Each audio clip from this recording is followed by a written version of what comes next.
these lockdowns completely failed. That is known within so many academic papers at this point. It's been proven, so many different ways that the lockdowns did absolutely nothing to protect people from respiratory virus. What they did do was, cause the largest man-made famine since the Great Leap Forward. They deprived, children all across the world of education and some of their best years of life. They caused a massive mental health crisis, and I'd say billions of people have had their mental health strained because of these lockdowns. They transferred trillions of dollars from the world's poorest to the very richest. They were a complete upending of all our human rights all over the world. They set back human rights and the development of democracy around the world. And I think most of all, it's a massive betrayal of the allies who rely on, the United States and the United Kingdom to decide to be the arbiters of these rights and these Enlightenment principles around the world. For the wrong to rule, the good must just stand idly by. Today, I have the privilege of speaking with Michael Senger, a tax attorney from Georgia, who came to the world's attention in 2020. His startling thesis was that the lockdown policy which swept the world was being driven by a massive propaganda campaign originating from the Chinese Communist Party.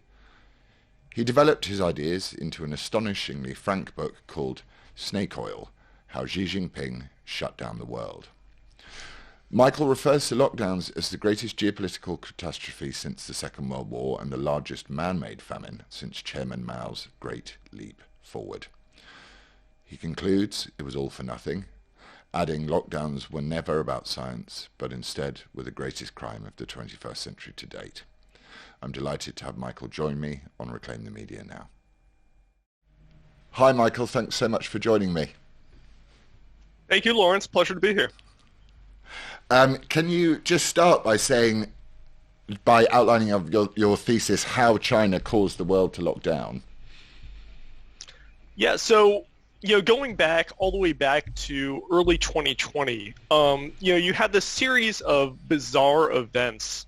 Our very first impressions of the virus that came out of China in early 2020 began with this strange social media terror campaign, all these, weird videos of, people supposedly falling dead in the streets of Wuhan, having seizures. You had these videos of piles of bodies, really bizarre stuff, welding people into their homes, all this, showing how serious this virus was and how, the super strict lockdown they were having in Wuhan.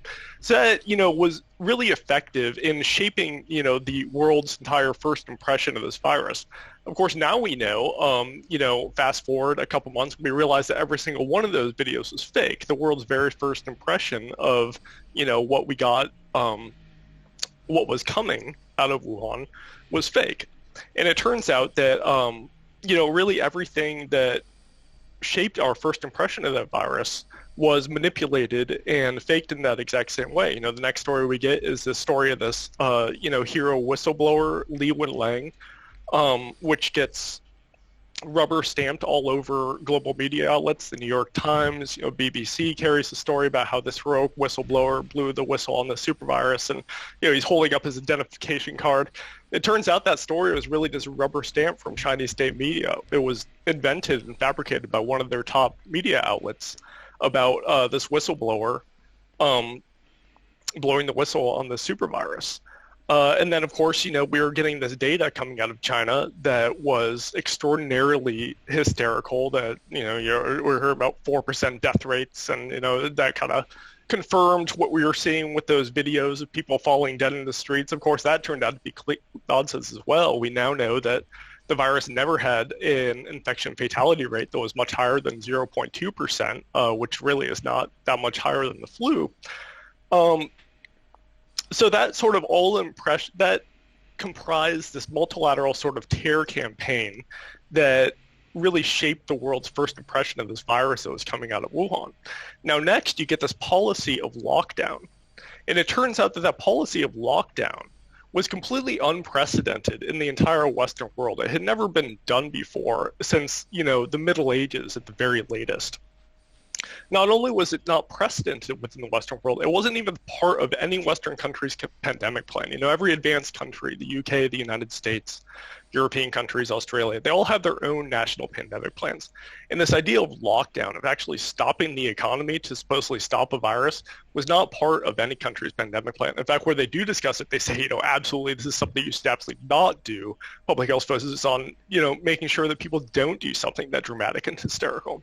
Even the World Health Organization, lockdown was not part of their pandemic plan either. But suddenly it gets laundered into policy very quickly within early 2020, starting with Xi Jinping's order to lock down Wuhan.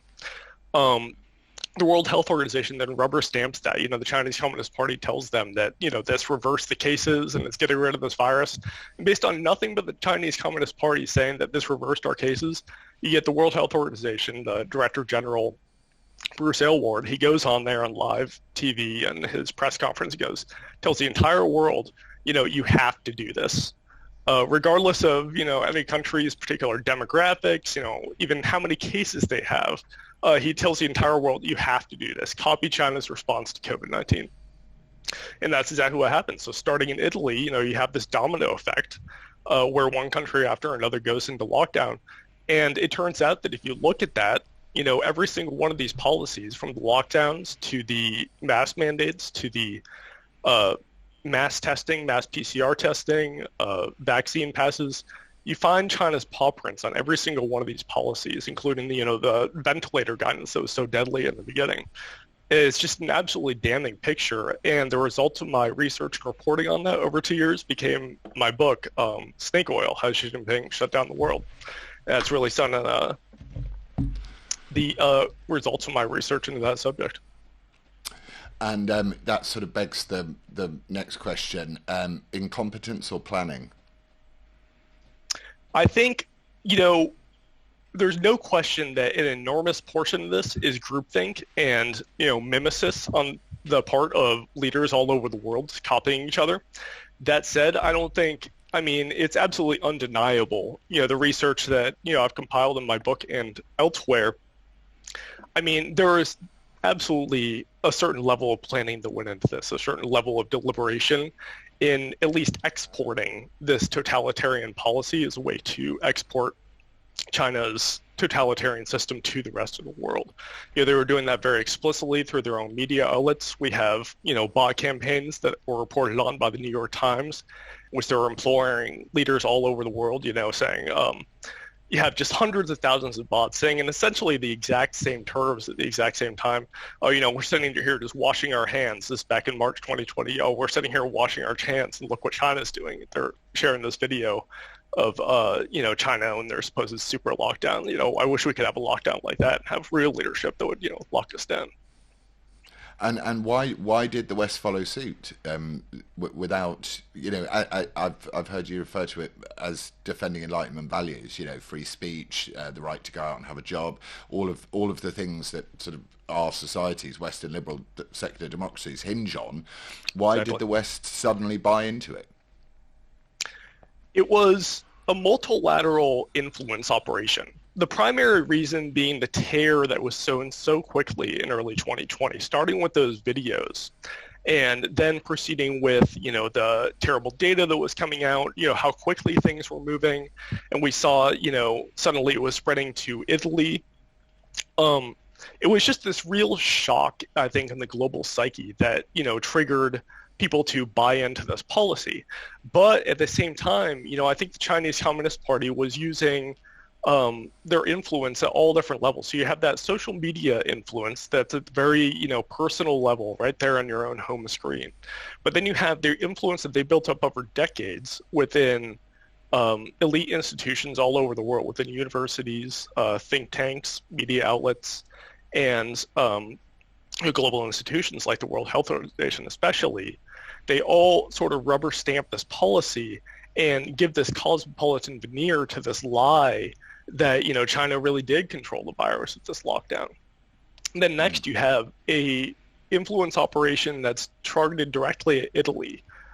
And why Italy? Because the party that was in charge of Italy at that time was the Five Star Movement, a very China-friendly political party that had just taken power within Italy, had just signed on to Xi Jinping's Belt and Road Initiative.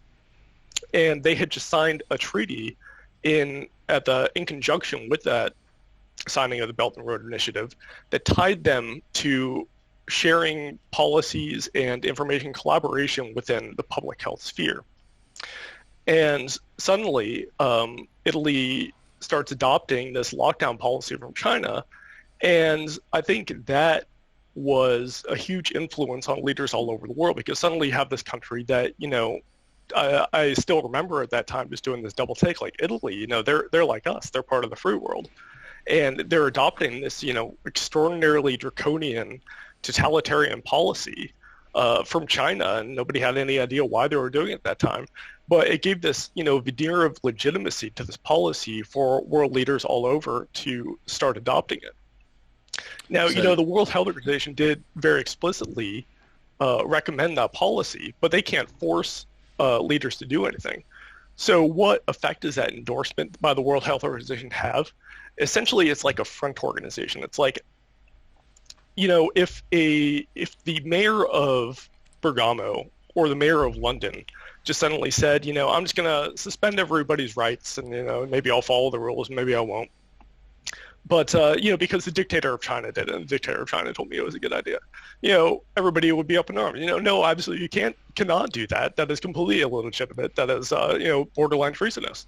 But when the World Health Organization gives the same policy, this sort of cosmopolitan veneer, the policy moves from China up through the World Health Organization, and it gives this veneer to the exact same policies. Now they can say, we're doing it because that's what the World Health Organization said. We're doing it because, Italy did it before we did.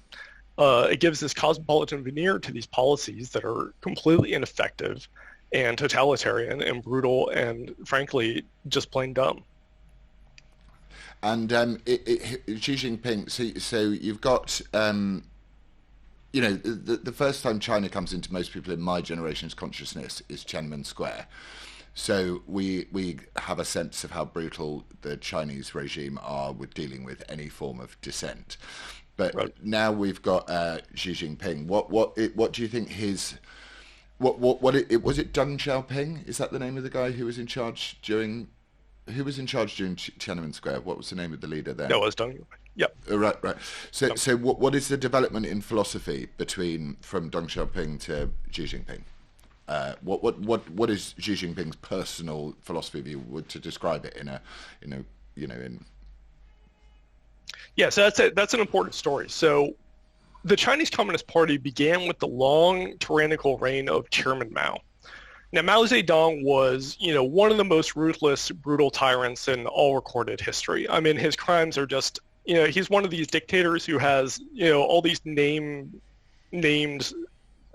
awful crimes behind his tenure. He has, first within the Chinese Civil War, somehow wins with a very, small percentage of the population of China being part of the party at that time, but through absolute, brutality and the party's ability to manipulate their mastery of propaganda, they convinced millions and millions of Chinese to fight for them, despite being their party only comprising about 0.01% of China's population. And through their absolute sort of ruthlessness and manipulation of public perceptions, they're able to win this war. And within 3 years of winning the Chinese Civil War, they've re-educated, 80% of China's population. Is absolutely grisly. They don't tell you that in school because it's just so horrifying. But within 3 years, 80% of China's population has been forced to undergo, struggle sessions and essentially, public executions and struggle sessions to get them to, bind them to whatever the party wants to do. Shortly after that, you have the Great Leap Forward, the most severe famine in all of human history, which scholars around the world, China experts, so-called experts around the world at the time, were insisting that no famine was occurring. It wasn't until decades later that the world actually found out that there was, not only was there a famine, but it was the worst famine in all of human history. Shortly after the Great Leap Forward, you have the Cultural Revolution, in which Mao Zedong, he feels like he's losing power, So he instigates, all of his young fanatical followers all over China to, start persecuting intellectuals, burning books, actually destroying all of China's cultural relics en masse to impose Mao Zedong thought, his personal communist philosophy, his communist sort of manifesto as the, the beginning and end of all, Chinese scholarship and intellectualism. This is absolutely dystopian, horrible tenure. So Mao finally passes away, and some of that gets rolled back, and China undergoes a period of more sort of moderate rule. And the first leader to take power, there's a bit of a transition here, but the first leader to take power after Mao is Deng Xiaoping. And he reopens China economically. And this begins with Henry Kissinger and Richard Nixon actually went and met with Mao slightly before he passed away and decided to begin reopening China economically, and this is partly to drive a wedge between the Chinese Communist Party and the Soviet Union. They had always been allies, but not especially, good friends, and that was effective. The Soviet Union was the big enemy at that time, so by re-engaging with China, they were able to drive that wedge, and that helped lead to the Soviet Union's collapse. And from that comes this doctrine of change through trade with between the West and China. So for several decades, you have somewhat moderate leadership within China that is re-engaging with the West economically. And the idea is that they're supposed to become more like us. They're supposed to sort of take on liberalism. But what's actually happening over those several decades is that what's really changing is our perception of China. China is not actually changing. Instead, what's happening is that over time, they're changing us. And what's over time is that, gradually every connection that the West has with China, all of our elite institutions, business students are going there and getting wined and dined and getting rich. You have our universities developing very close relations with China. Our think tanks are slowly beginning to normalize China. It's this slow, gradual process of co-opting and sort of normalizing China's totalitarian system so that we speak about it as if it's normal. So an entire generation of elites comes of age in this time where, speaking about China's totalitarian regime as if it's normal, and this is just an ordinary, member and an ordinary part of the international system, is not only normal, but vital in many ways to become an elite and have a successful, career in whatever field it might be, whether in academia or in politics or in business. So that influence, that sort of normalization of China's totalitarian system happens over several decades. Now, it happens in 2012. The big change there when Xi Jinping takes power is that he comes from a very hawkish branch of the Chinese Communist Party known as the Princelings. These are the direct descendants of Mao's revolutionaries. And he, because of his family history, his father was, one of the ones who fought alongside Mao in the Chinese Civil War, came from that same princeling background. He's fanatically loyal to Xi Jinping's original communist. Xi Jinping is fanatically loyal to Mao Zedong's original communist ideals. He believes that the Chinese Communist Party had essentially sort of lost faith, and all this sort of engagement with the West, all this taking on of any kind of liberalism, from his perspective, that's all corruption. And they have to get back to, Mao Zedong, as awful as that was. He thinks that Mao Zedong was on the right track in terms of, that's what the world's future should be, that sort of communist, hardline communist system. And Xi Jinping does not believe that capitalism and communism can ultimately coexist. These international institutions, he sees the value in those as a way to, establish unity and control over, world government. But he doesn't believe that capitalism and communism could coexist. He believes that one of those systems is going to have to die off. And he sees himself as the representative of global communism and the one who's going to usher in the world's communist future. In a memo that he issues to the party, he outlines how he sees that democracy, human rights, independent judiciaries, civil culture, all these things as a threat to global socialism and global communism, and ultimately as a threat to the Chinese Communist Party itself. So he, sets out very explicitly a goal of making those things disappear. And the means by which the Chinese Communist Party is looking to do that is called unrestricted warfare. The sort of multilateral influence using, new technologies like the internet, influence over global media outlets, personal influence within corporations, within universities, over Western politicians, to essentially transform the world in China's image. Which, and you wouldn't have believed this possible. I mean, we wouldn't in the West have believed this is possible until 2 years ago, how you can see this enormous shift. But as you say, this long march through all of our institutions, the Confucius Institutes and things in universities. So essentially, I suppose one of the things that that in order for the communist idea to take hold, take root and flourish is to destroy free speech, ultimately, is it, as well? To destroy the idea of the sovereign individual, which is part of our Western heritage. That's absolutely right. Yeah, I think it was a very, very small number of people who really understood what the Chinese Communist Party was doing and the extent of their influence over the Western world. It's really only a small number of dissidents, people from the intelligence community, people in foreign service who really understood the extent of what the Chinese Communist Party was doing until 2 years ago. What happens is that with COVID-19, we really saw Xi Jinping take this influence machine, which most people didn't even know existed because it had become so normalized.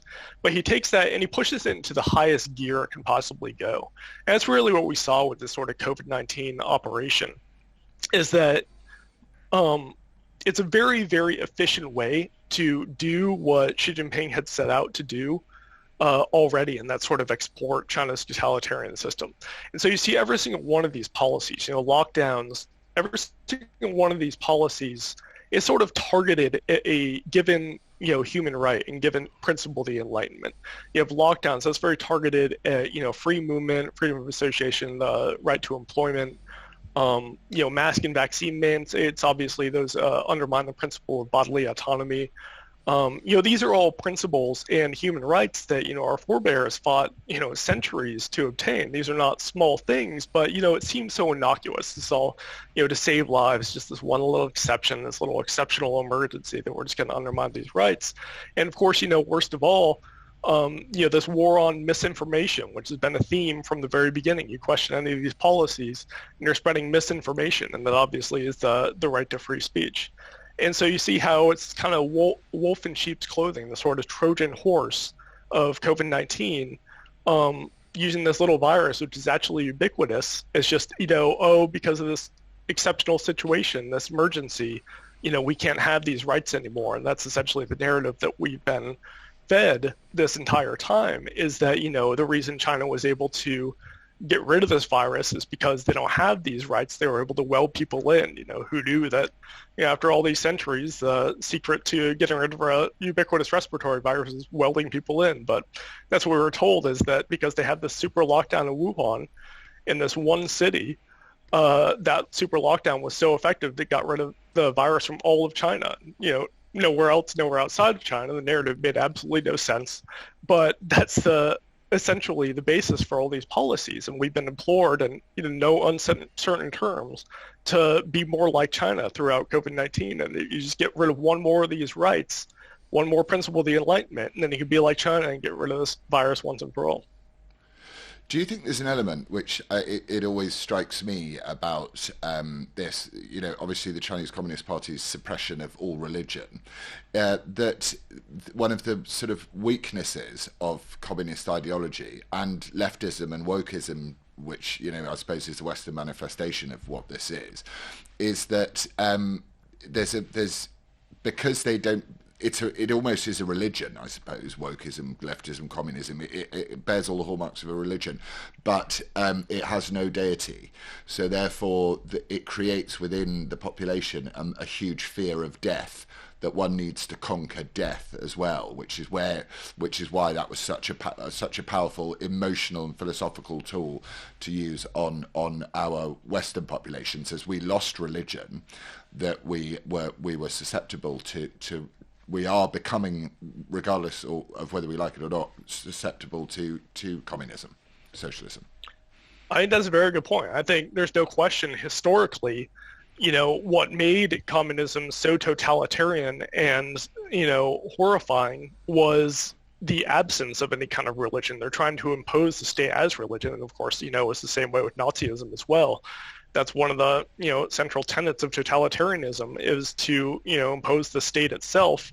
There is nothing higher than that. There's nothing to believe in other than that. And I think that is what's happened that is a lot of why you gotten so much buy-in with this COVID narrative is that, in our own sort of atheistic age where, religion is playing less and less of a role in individual lives, people need something to believe in. And for many people, that belief was in science, this idea of science. And that's why they wrapped so many of these policies in that language, these catchy slogans, follow the science. There was this idea that this is all the science, that if you question that, that's why we're censoring you, is because we're questioning the science. I mean, that is heresy. That is, borderline, blasphemy, that you're insulting our religion, insulting science by questioning these policies. Of course, absolute nonsense. This is all very Orwellian. All these slogans that we hear throughout COVID-19 are just, complete nonsense. This idea of we're all in this together. Obviously, we're not in this together. Locking down for a family of 5 in a one-room apartment is very, very different from, Bill Gates locking down with, in whichever one he chooses of his several mansions. The idea of, just stay home. That's the line that they use to popularize these lockdown policies, just stay home. What, isn't that a very sweet sounding way to, suspend your rights, is telling, it's no big deal, just stay home. Of course, for a lot of people, this is, absolute destruction of their livelihood. In some cases, in the worst cases of all, it's even, a death sentence in some cases. But that's, the Orwellian nature of this language that you're hearing. And of course, follow the science is the same way. There is no science behind it. And in fact, it's runs completely contrary to the scientific method to say there's this one science that you cannot question, and actually flies in the face and of the entire scientific method itself. So that's amazing. The lockdowns themselves obviously resulted disproportionately. People like Amazon did very well out of lockdowns. Small, medium-sized businesses did really badly. I have long suspected, but I think it's I'm very badly denounced by sort of mainstream media figures when I say it out loud. But I long suspected that these lockdowns, one of the real bonuses of them was to destroy entrepreneurship and small and medium-sized businesses, to make people yet more dependent upon the state. Do you think that's a fair assessment, or am I being a conspiracy theorist? I think that's very much, what part of the goal was with exporting lockdowns around the world and exporting this, very totalitarian policy. I think that's absolutely right. I think that, small and medium-sized businesses, small businesses are one of the only assets the Chinese Communist Party can't easily buy, because the owners, typically don't want to sell them because, it's their own business that's, one that they're managing themselves. So that is very sort of resistant to the influence of the Chinese Communist Party and its indirect influence through these large global organizations. And so that is a very sort of efficient way to just tell everybody, just stay home. But of course, this is just a euphemism for complete suspension of the economy and just, forcing people to close their businesses and shut their businesses with no, real legitimate economic relief. That is a very efficient way to just sort of bankrupt small businesses. And that's exactly what we saw happen from an economic perspective. That was just the most massive and largest and swiftest upward transfer of wealth in human history. I mean, trillions of dollars, I think it was about $3 trillion got transferred from the world's poorest half to, just a handful of billionaires, predominantly Chinese billionaires, but also Western ones as well. And, that there's no question that really increases the influence of the Chinese Communist Party, both their share of the world's assets and also the share of the world's assets that's held by those under their indirect influence that have, connections with China or have sort of normalized that Chinese totalitarian system.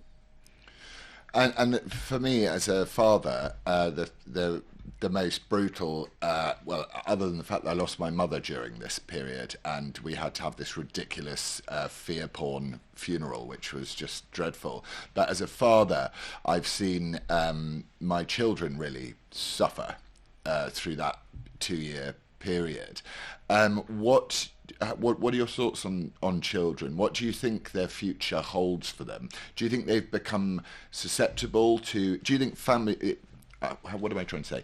So, with the state putting its hand into the family in the way that it's done, certainly over the vaccine mandates for proposed vaccine mandates for children, but in terms of education, what do you think our children are going to make of this when they look back soberly and judiciously on what we've done or allowed to happen? I mean, it's absolutely horrifying. That is the most absolutely, outrageous part of the story is what's been done to the children all over the world. They lost years of education. They've been robbed of, some of their happiest, most carefree years, just, forced inside. They can't see their friends. That's not the way childhood is supposed to be. It's an absolute crime what's been done to children all over the world. Here in America, I think less so in Europe, but here in America, they're just kind of, schools finally reopened, but kids are stuffed in these masks, wear masks for 6 hours a day. I mean, I can't even imagine wearing a mask for that long every day. It's absolutely horrifying. And it serves absolutely no purpose. Of course, children are at virtually zero risk for this virus. But so many people in their own narcissism believe that, if we do this, we stick children in masks and take away a little bit of their childhood, it'll get rid of this virus and keep me safe. I mean, it's absolutely horrible. I think, the truth of what's happening, the truth is that we are winning this war ultimately against this totalitarian operation. I think there's been enough outrage. I think they underestimated what these values mean to people, that people will come out of the woodwork and stand up for them, if it's not in their immediate self-interest. And I think that, the truth of what these lockdowns are and how they came about is going to eventually be recorded accurately in history. And, as blistering as some people say that, my work is, my criticism of our elites and this global policy, wait until you hear what our kids have to say, because they are going to be absolutely, it's going to be unforgiving. They're going to see this for what it actually is, and they're never really going to forget, and they're never going to forgive. But we see so many people trying to forget already. Today in the UK, we've received more pictures of our own Prime Minister drinking and socialising throughout the whole time when people were locked in their houses. And if you mention it on social media or anywhere and you go, look, this is ridiculous, people say, we've got to move on. But for me, and I think for a lot of people, you cannot move on until there's been a period of accountability, almost a truth and reconciliation, if you know what I mean, between our leaders and those that follow, because otherwise I don't think our children will be horrified. I think our children will be stuck in masks doing what they're told. I mean, what do we do? What are our defenses? What should we be doing now? Everyone who is awake to what the issue is and who wants to return the world to Enlightenment values and give our children these old truisms like a better life than I had, for example. What's your mission statement for that? Exactly. I mean, that's exactly what they're trying to do is, gaslight and sort of brainwash people into thinking that, they keep trying to ram and repeat that narrative that this is all necessary, that, the pandemic did this. That's a very sort of deliberate propaganda technique, is blaming all this on the pandemic. And that's something that they did from the very beginning since March 2020. Like, children, there's this huge mental health crisis in children. That's because the pandemic did that. And, there's this huge increase in youth suicides and youth attempted suicides. That's, a result of the pandemic. And, we have this huge global famine now, but, that's what the pandemic did that. That's a very deliberate propaganda technique. And, of course, nobody is stupid enough to think that, a respiratory virus with an infection fatality rate of 0.2% did that all on its own. But that language, that reinforcement, that constant reinforcement of this idea that this pandemic did it, is a way of wiping the entire elite political class of responsibility for these policies. Everybody knows that the lockdowns were what actually caused all these crises, but by reinforcing that over and over again, the idea that the pandemic did it, that we had no choice but to implement these lockdowns, they're, training people to believe that that's what they have to, that is essentially the party line. If you want to be any kind of success within elite institutions, if you want to see any kind of success, you have to sort of repeat that party line and accept that, this was unavoidable and these lockdowns were absolutely inevitable. And ultimately, the effect that's going to have, that's a sort of very deliberate gaslighting campaign, the effect that inevitably has to have is to normalize this idea of lockdown. Because once you accepted that it was inevitable, that there was a decision that, the political class could not have not made, then that policy becomes normalized. And that is what we absolutely have to avoid. So, just never forget what actually happened here, how this policy actually came to be, and how absolutely horrifying and awful it really was. That's how we fight back against this, is to, don't forget what they did, the absolute crime that this has been in response to COVID-19, and how much harm they actually caused. This is absolutely, these lockdowns completely failed.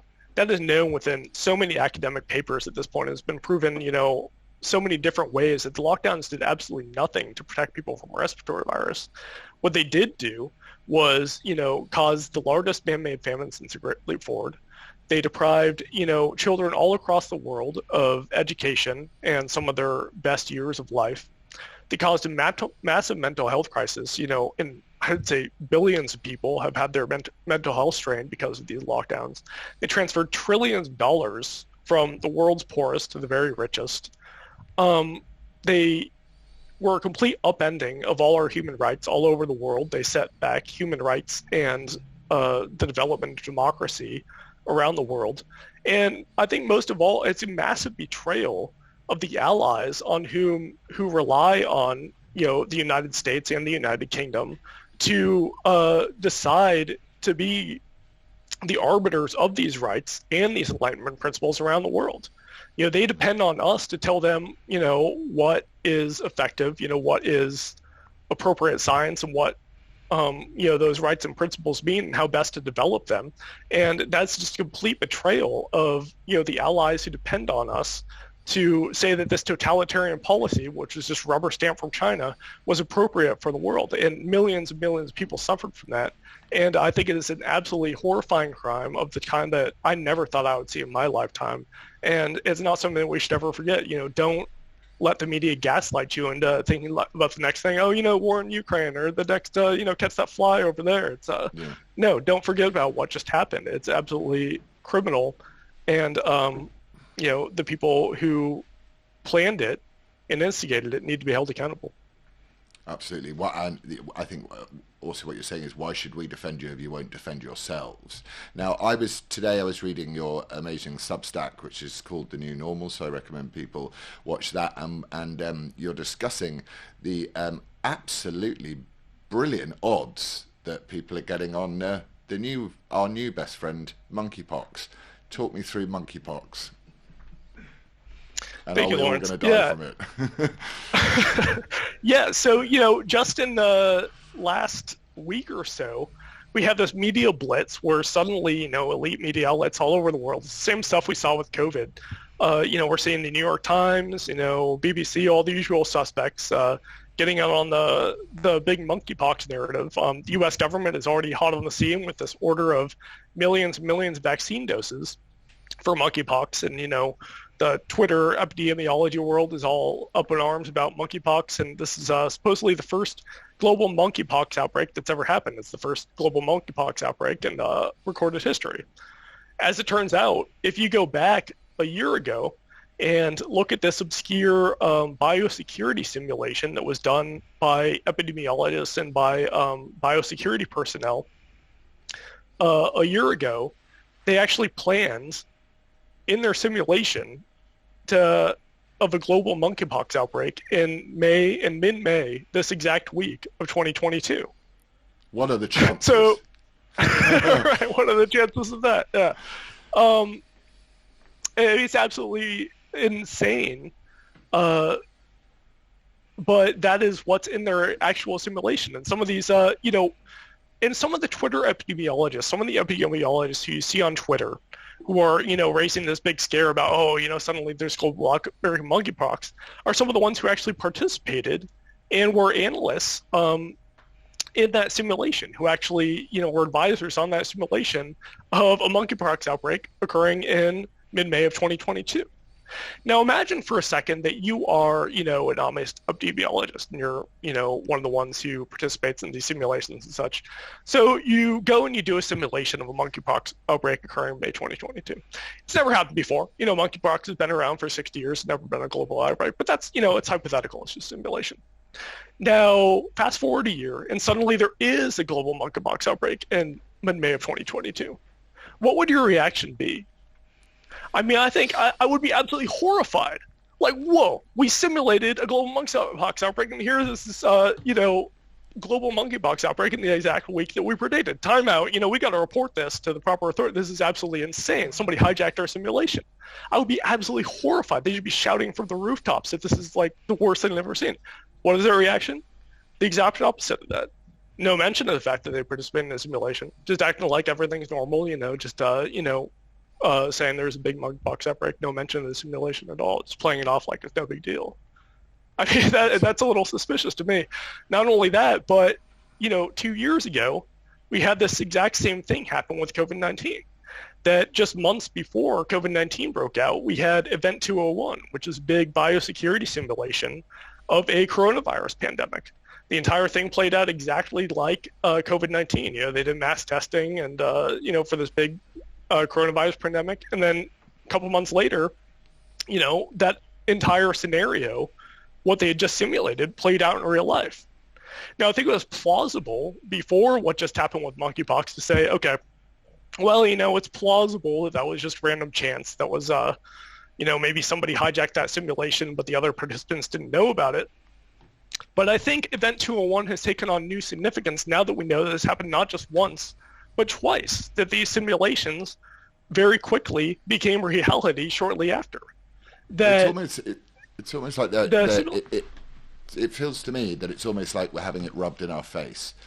It's right in front of you, and that we're being mocked with the truth, and therefore we have this. You have the Ministry of Disinformation or whatever it is. These new words: misinformation, disinformation, fact checking, all of this stuff which has started that you would never have expected to read or hear about in a Western democracy have now become normalized. But I'm now annoyingly, our camera card is running out of thing. It's flashing at me, so we have to wrap up. So it's a message of defiance, which is call what you see, call it out. Never forget that these lockdowns were disastrous, failed public health experiments. Educate your children as to the value of critical thought and teach them the values of the Enlightenment. Would that be your message? And to speak freely. That's absolutely right. That's that is the ultimate message to come out of this, is never forget the crimes that have taken place. And, it depends on you to stand up for these values and stand up for these principles. I mean, they are rubbing it in our face, just like you said. What they're trying to do is to humiliate people into complying, no matter how ridiculous the narrative is, no matter how absurd it is, no how obvious it is that this was planned and that they are trying to, implement a degree of global totalitarianism. These simulations happened right before, both of them, not once but twice. These simulations, they simulated a global outbreak, and then the exact facts of that came true shortly after. Fool me once, shame on you. Fool me twice. It's you can't. The odds that Event 201 was random chance just decreased significantly. And what's disturbing about that is that this was attended by some of the highest level security officials all over the world. You had the director of national intelligence of the entire United States intelligence service sitting right next to the Chinese CDC director, who, by the way, happened to be one of the only people who participated at both conferences, Event 201 and the monkeypox simulation, both of which came true shortly thereafter. And that is the level of entanglement we're seeing here. And, that's what we're up against. Prophets do exist. Prophets Correct. and soothsayers and Nostradamuses are all over world health. Michael, it's been such a pleasure speaking to you, and this is Michael's book, Snake Oil. I suggest you read it. They've thrown him off social media because obviously they don't like what Michael's got to say, which always means that you should always listen to people who get kicked off social media, because there's a reason why they're being thrown off. They're telling the truth. Michael, thank you so much. Thanks so much, Laurence. Pleasure's all mine. Cheers, Michael. That's brilliant. You're so